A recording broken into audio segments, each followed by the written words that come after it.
Hello and welcome to Maths by SAS.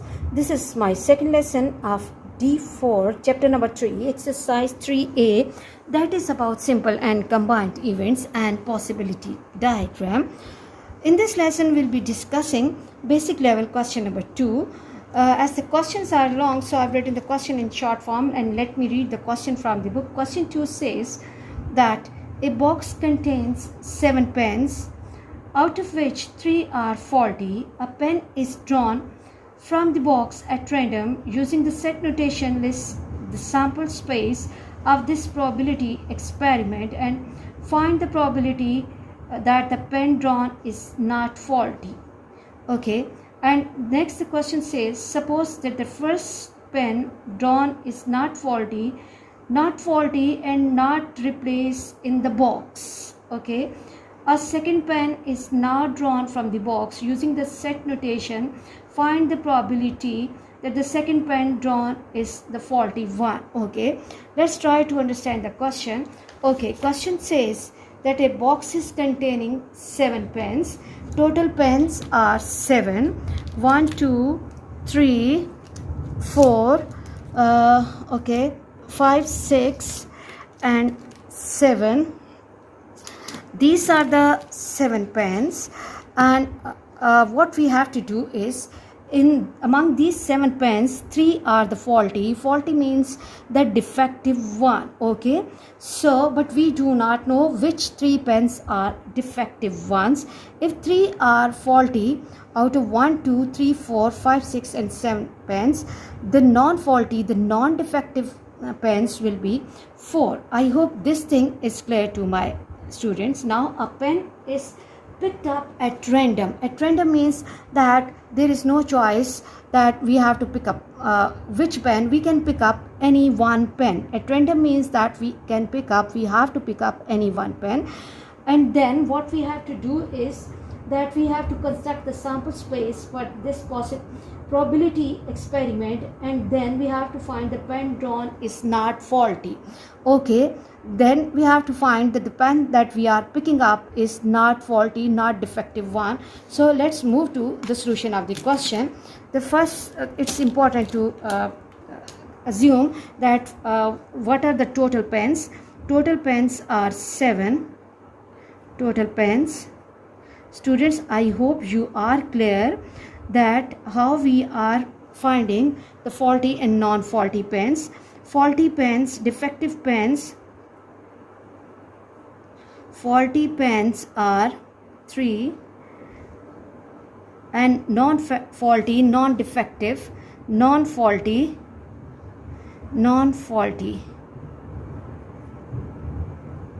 pens. 7 minus 3 is 4. Here we are simply subtracting the faulty pens from the total number of pens, and then what we have to do is that we have to construct the sample space. So the sample space will be equal to space this is the faulty. We have 3 pens. Okay, faulty, for faulty we are supposing F, and for non-faulty we are supposing N. So we can have the sample space F1 faulty. Suppose I am picking up these are the 7 pens. Suppose I am picking up the 7th pen is in my hand. That pen I have picked up, this is a faulty one, and then I am picking up the second pen, that is also the faulty one, and then I am picking up the third pen, which is also the faulty one. So I will be recording the results in this way: F1, F2 and F3. These 3 are the faulty pens. Now it's obvious that if luckily or we are having all faulty pens in the beginning, then we will be having all non-faulty, non-defective pens, N1, N2, N3 and N4. This is the sample space that we have constructed for the choice of any one of the pens from these 7 pens. And then what we have to do is we have to find the probability that pen drawn is not faulty. Pen drawn, picked up pen, the pen that we are choosing is not faulty. So how many chances are there? That there are 4 chances where we are getting the non-faulty pens. So probability of non-faulty pens is probability. Let me read the question once again. Find the probability that the pen drawn is not faulty. Probability of not faulty. 4 by 7. 4 by 7. This is the chance for the non-faulty pen. Okay, now the next part says that suppose the first pen drawn is not faulty. First pen drawn picked up is not faulty and is not replaced in the box. These two statements are really important. I always ask it to my students to underline important terms. The first pen that I'm picking up, 1, 2, 3, 4, 5, 6 and 7, out of these 7 pens is not faulty. Okay, let me pick up a pen at random and let me check whether it's really not faulty. Yes, it's not faulty. Okay, if I have picked up the first pen and it's not faulty, originally we are having 4 pens which were non-faulty or which were having no problem. So it means that 1 pen is out, 1 pen is out, and then we will be having 3 non-faulty pens with us. A second pen is now picked up from the box. Using the set rotation, find the probability that the second pen drawn is the faulty one. Here what we have to understand is that this pen that I'm picking up from these 7 pens, I'm not putting it back. I'm not putting it back. Okay, so I will be keeping it on the side. Okay, and then how many total pens will be remaining with me? 2 to 4 and 6 pens will be with me. And now the second problem is I have to pick up a faulty pen. Okay, now we have to find the probability of the picking up, choosing the pen which is the faulty one. Try to understand one thing, that the pen that we have taken it out, that is the non-faulty pen. The number of the faulty pens has no effect due to the choice of that pen, but the total chances will be 1 less than the original chances. So the second part will be probability of the faulty pen. Second part, probability of faulty pen from remaining. Now there were 3 faulty pens. Okay, and now the total sample space is having 6 elements. 3 ones are and 3 twos are. This is 1 by 2. Students, I hope you are really clear that how we are deciding that why the number of the faulty pens remains same and why we are having 1 less than the original total in the second case. Reason is that in the second case, from these 7 pens we have picked up 1 pen and we are not replacing it back. Okay, I hope you are clear about this question, and let's move to the next question. And let me read the question from the book. Question 6 says, it is given that X is having the elements 4, 5 and 6 and Y is having the elements 7, 8 and 9.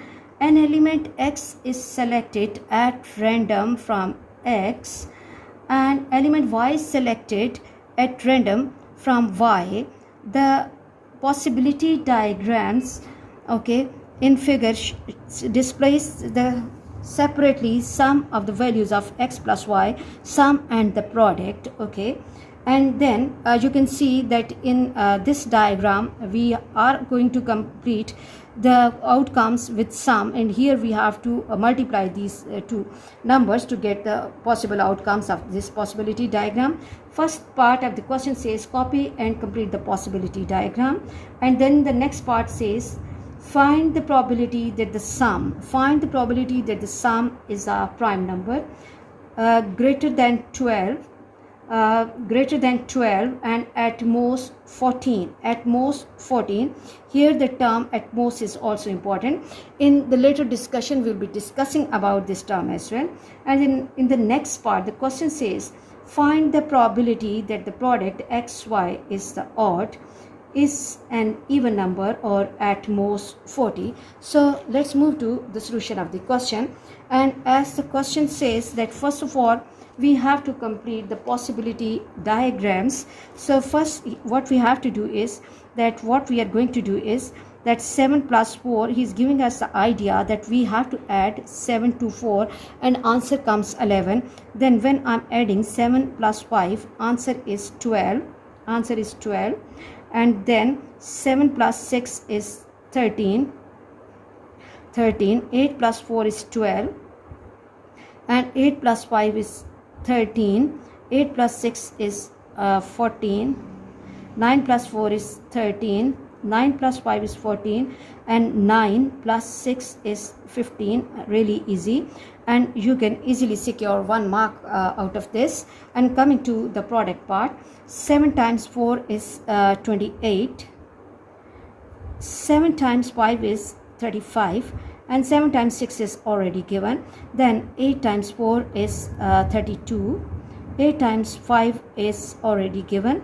And 8 times 6 is 48. And then 9 times 4 is 36. 9 times 5 is 45. And 9 times 6 is 54. Now the first part was complete, the possibility diagram, that is done. Now the second part says, now find the probability that the sum is prime number. So as the question is for the sum, so we have to focus our attention on the first diagram. Sum is prime. So let me hold my pen. Prime, okay. Recall the properties of number from D1 chapter number 1. So even, odd, prime, composite numbers, these and the rational numbers, these are the numbers which will be frequently used at different places of this topic. So you have to have the good command on these all concepts. If you find any difficulty, you can watch the lesson about the types of numbers, for which I'll give the link in the description box. B first, probability of prime number. Probability sum prime. Sum is prime. Okay. Now prime numbers are the numbers which has only two different divisors. One is the number 1 and the other is number itself. Now we have to check how many times we are getting the sum prime. 11 is the first place, then 13 second, then third, then fourth. There are 4 chances where we are getting the sum prime, and how many total chances are there? Okay, 1 2 3 4 5 6 7 8 and 9. There are total 9 chances, and I hope my students know the formula for the probability is that favorable chances, probability of any event will be equal to favorable chances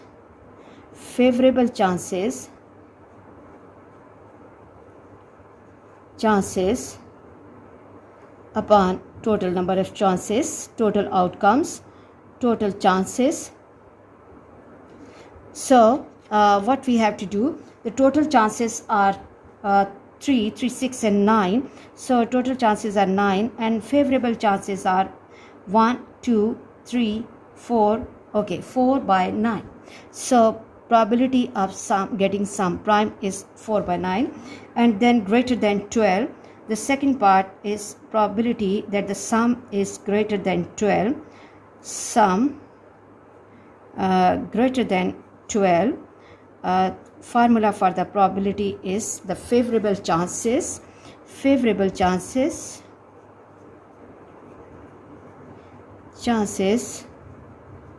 upon total number of chances, total chances.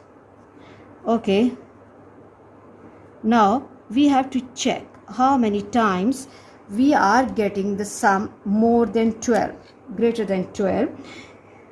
Here we have 11, here we have 12, but we need the sum which is greater than 12. Then 13 is the first chance, then 13, 1 2 3 4 and 5, and then 6. So 1, 2, 3, 4, 5 and 6. 6 by 9, 6 by 9, or what we can do is 3 2s are and 3 3s are, which is equal to 2 by 3. Okay, moving to next part. The next part says probability at most 14, at most 14. Now here the terms at least and at most, they are really important for not for only probability but sets and statistics as well. At most means that number and the numbers which are lesser than that. Okay, so at most 14 is that number and more or less than that. So 14, we have 14 here. 1, 2, 3, 4, 5, 6, 7 and 8 chances are there where the sum is at most 14, 8 by 9. I hope you are clear about this situation, and let's move to the second part that says find the probability that the product xy is odd number. Now here the important thing is that we have to focus our attention on the product table, not on the sum table, otherwise our question will be incorrect. Let me draw the separation line here so that my students should not mix the working with the other part. C part says that the probability that the product is odd. Probability product is odd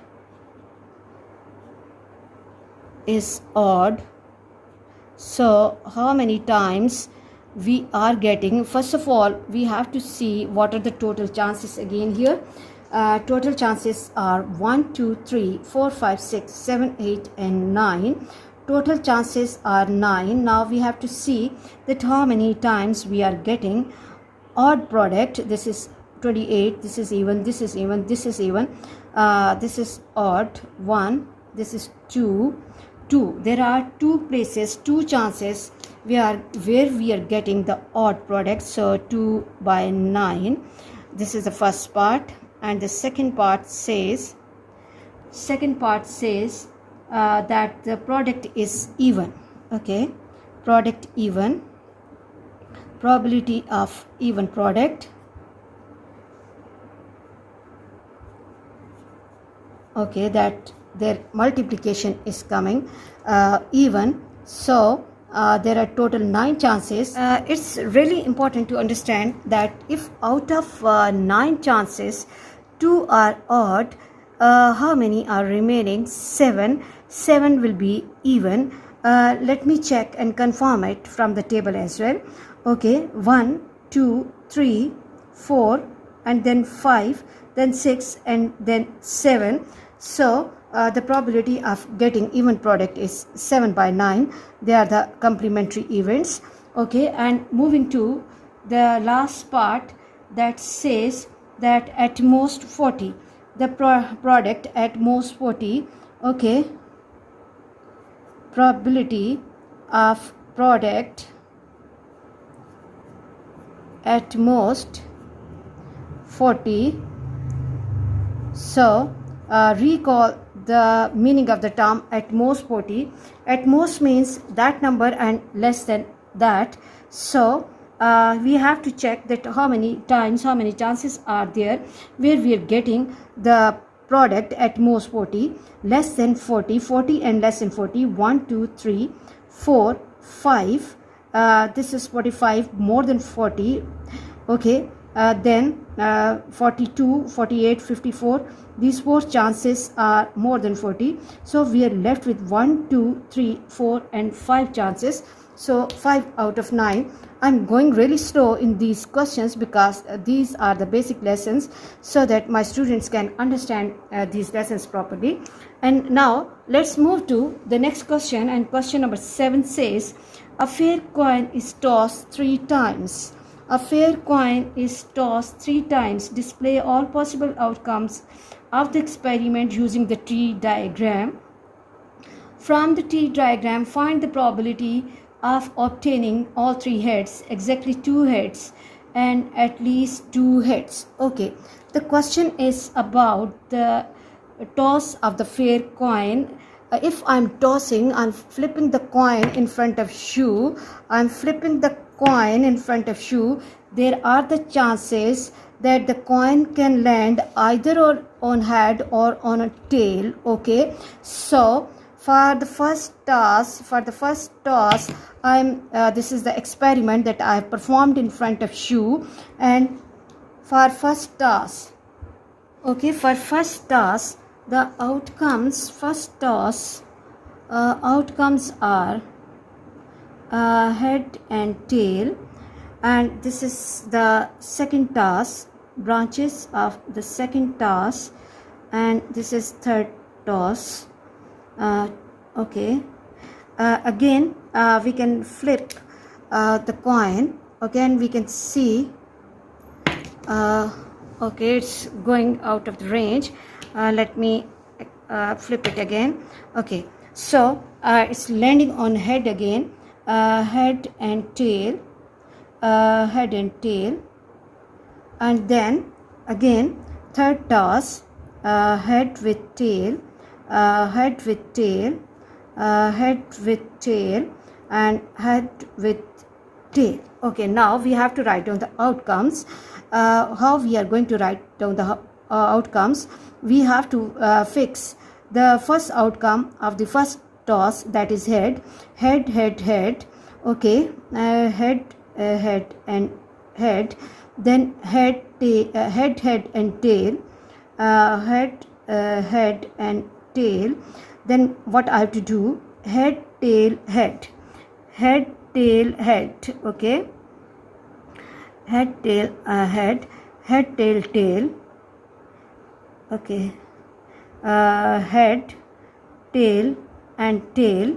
And then we have with head all possible outcomes we have written, and then with tail, head, head, tail, tail, head, head, then tail, head, tail, tail, head, tail. Then we have tail, tail and head, tail, tail and head, and then we have all three tails. This is the way we have to write down all possible outcomes. And then the question says that we have to find the chances where we are getting all three heads. First of all, we have to see how many possible outcomes are there. 1 2 3 4 5 6 7 8. 1 2 3 4 5 6 7 and 8. So the first part is all three heads. Probability of getting all three heads. Probability that we are getting three heads.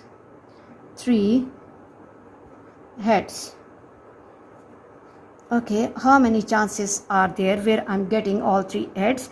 Here I'm getting all three tails. Here we are getting two tails and one head. Here two tails and one head. One tail and two head. One head and two tails. And two heads and one tail, and all three heads out of 8 chances. So 1 by 8. Okay, then the second chance is exactly two heads. Exactly two heads. Probability of getting exactly two heads. Okay, now how many chances are there where we are getting exactly two heads? Okay, all three tails, two tails, one head, two heads at this place, and then two heads at this place and two heads at this place. So there are total 3 chances. So 3 by 8 chances for getting exactly two heads. And the third part is probability of getting at least two heads. Probability of at least these two heads. Okay, recall the meaning of the term at least. At least means that number and more than that. At least means that number and more than that. So we have to pick up the chances where we are getting either two heads or more than two, which are three heads. So two heads. Here we have 2 heads, first chance. Okay, then this is the second chance, 2 heads, and then this is the third chance, and total 4 chances, 4 out of 8. 4 by 8, 4 by 8, which is equal to 1 by 2. Okay, I hope you are clear about today's class.